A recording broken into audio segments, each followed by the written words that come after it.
Okay, so for key concept 16, we will start, inshallah, we will talk about power. Power, we have two formulas to calculate the power, which is equal work divided by time, or difference in energy divided by time. So here you need to know which information you have in order to solve.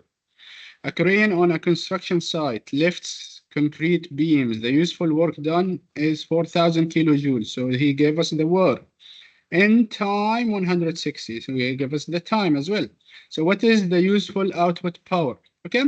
So they need the power. Power equal work divided by time. Work is 4,000 divided by 160. So if we did this one, it will have 25 kilowatt.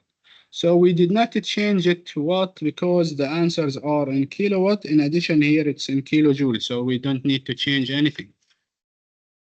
The table shows the work done and the time taken by the machine. Which one is the most powerful? Again, in order to find the most powerful, we need to calculate the power for each choice. So power, as we said, it's work divided by time. So this one here, we have 10 watt.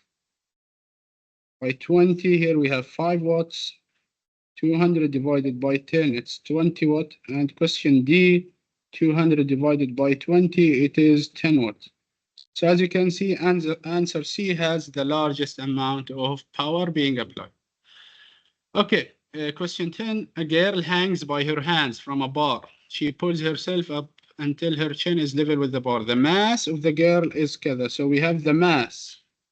She pulls herself up through a distance. We have the distance here. She does it in 2 seconds. We have the time. What is the useful power? Again, power equal work over time. In this case, we need to calculate work. What is work? It is force multiplied by distance divided by time. Here, since he gave us the mass, so we need to calculate the weight. So the weight will represent the force. So the weight is mass times g. So it will be mass times gravity times distance over time. So mass is 48 multiplied by 10 multiplied by 0.25 over 2 seconds. The answer will be